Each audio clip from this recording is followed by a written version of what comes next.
After the death of Moses, God spoke to Joshua, reassuring him to be strong and courageous, for he would take the people into the promised land. God said, "As I was with Moses, so I will be with you." Joshua told his officers to tell the people to prepare to cross over the Jordan River, for in 3 days they would cross over. Then he sent 2 men to spy out the city of Jericho. When they came into Jericho, they went to a harlot's house. Her name was Rahab. The king of Jericho heard of the 2 men and that they had gone to Rahab's house. They approached her to find out about the 2 men, but she lied and told the king's men that they had been there but that they had left, and she didn't know where they had gone. In fact, she had hidden them on the roof of her house underneath some stalks of flax. She returned to them and said, "I know the Lord has given you this land, and everyone is afraid of you, for we have heard how the Lord dried up the water of the Red Sea for you when you came out of Egypt, and what you did to the 2 kings of the Amorites on the other side of the Jordan, Sihon and Og, whom you utterly destroyed. As soon as we heard about these things, our hearts melted, and there wasn't any courage in any man because of you. For the Lord your God, He is God in heaven above and in earth beneath. Now therefore I pray, swear unto me by the Lord, since I have showed you kindness, that you will also show kindness to my father's house, and that you will save my father and mother and brothers and sisters and all that I have, and deliver our lives from death." The 2 spies promised them safely and that they would deal kindly with them. So Rahab let them down by a cord from the window, for her house was on the wall of the city.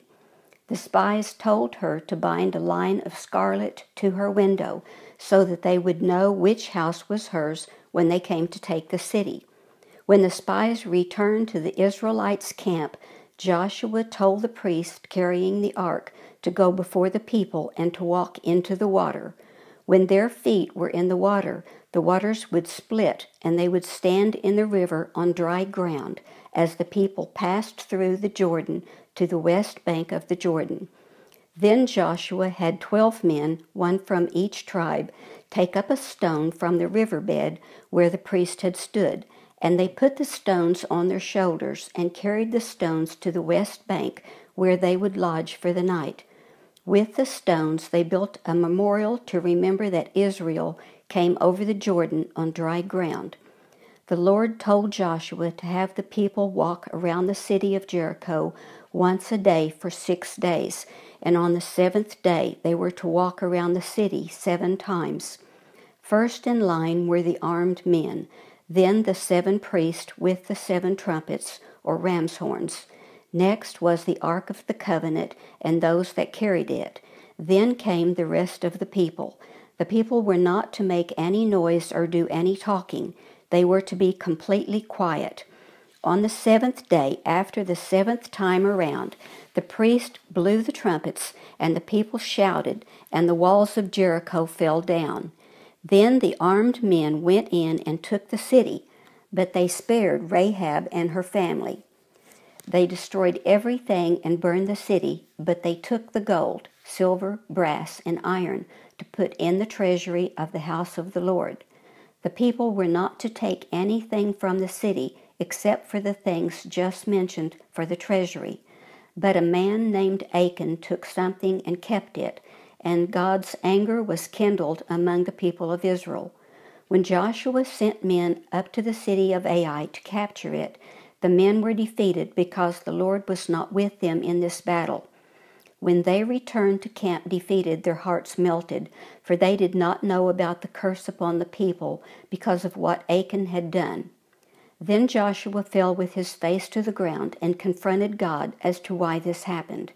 Then God told him that someone had taken that which was cursed and kept it. Until that man was destroyed, God would not be with them in battle. He told Joshua how to find the man. Joshua did as God said and destroyed Achan, his family, and all that he had. Then God turned from the fierceness of his anger, After that, God sent the Israelites to do battle against Ai, and they defeated it. The people of Gibeon feared Israel because of Israel's victories, and they deceived Joshua into thinking they were people from a faraway place. Joshua made a peace treaty with them without consulting God about these people, and because he had made a treaty with them, he could do no harm to them. So when he found out they were, in fact, a part of the land which God had promised to Israel, Joshua allowed them to live, but as servants to the children of Israel. When 5 of the Canaanite kings approached Gibeon to take it because they had made a treaty with Israel, the Gibeonites called upon Joshua to help them. So Israel went to their aid and defeated the 5 kings and killed them. Most of the enemy was killed by hailstones the Lord sent upon them. During this battle, Joshua needed more daylight for the battle and spoke, "Sun, stand still upon Gibeon, and moon in the valley of Ajalon." And the sun stood still, and the moon stayed until the people had avenged themselves upon their enemies. So the sun stood still in the midst of heaven and didn't hurry to go down about a whole day. And there was no day like that before it or after it that the Lord hearkened unto the voice of a man, for the Lord fought for Israel.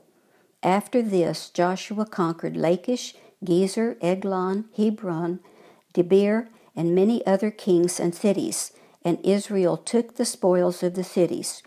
For it was of the Lord to harden their hearts, that they should come against Israel in battle, that he might destroy them utterly, and that they might have no favor, but that he might destroy them, as the Lord commanded Moses.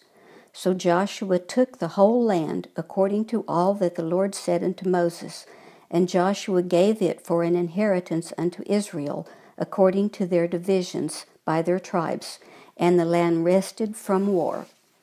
Joshua had grown old, so God told him to divide the land for an inheritance to the 9.5 tribes left. Also Moses had promised a portion of land to Caleb because of his faithfulness. There was still some unconquered land, but Israel lived among them. The whole congregation of the children of Israel assembled together at Shiloh and set up the tabernacle of the congregation there. 6 cities were set apart as cities of refuge, where a manslayer could go and live safely until the high priest died. Then he could go back to his home. No one was allowed to go into the cities of refuge to harm a manslayer who had accidentally killed someone. The tribe of Levi did not have one specific area of land apportioned for them, because they got a certain number of cities in each of the other tribes' land. Altogether, the tribe of Levi received 48 cities. The 2.5 tribes on the east of the Jordan River, the tribes of Reuben, Gad, and the half-tribe of Manasseh, built an altar to the dismay of the other 9.5 tribes on the west of the Jordan. They almost went to war over this, until the tribes on the east explained it. They said, "The Lord God of gods, he knows, and Israel shall know, if it be rebellion, or if in transgression against the Lord, that we have built us an altar to turn from following the Lord, or if to offer burnt offerings or meat offerings or peace offerings on it, let the Lord himself require it. And if we have not rather done it for fear of this thing, saying, in time to come, your children might speak unto our children, saying, What have you to do with the Lord God of Israel? For the Lord hath made Jordan a border between us and you children of Reuben and the children of Gad. You have no part in the Lord. So shall your children make our children cease from fearing the Lord. Therefore we said, Let us now prepare to build us an altar, not for burnt offering, not for sacrifice, but that it may be a witness between us and you and our generations after us, that we might do the service of the Lord. When Joshua was old and stricken in age, he called together all of Israel, the elders, heads, judges, and officers, and said to them, You have seen all that the Lord has done unto all the nations because of you, and that he has fought for you. I have divided unto you by lot these nations that remain, to be an inheritance for your tribes. And the Lord your God, he shall expel them from before you, and drive them from out of your sight, and you shall possess their land.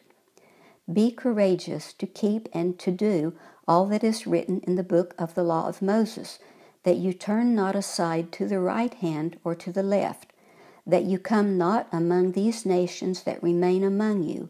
Don't mention the name of their gods. Don't serve them or bow yourselves to them, but cleave unto the Lord your God, as you have done this day.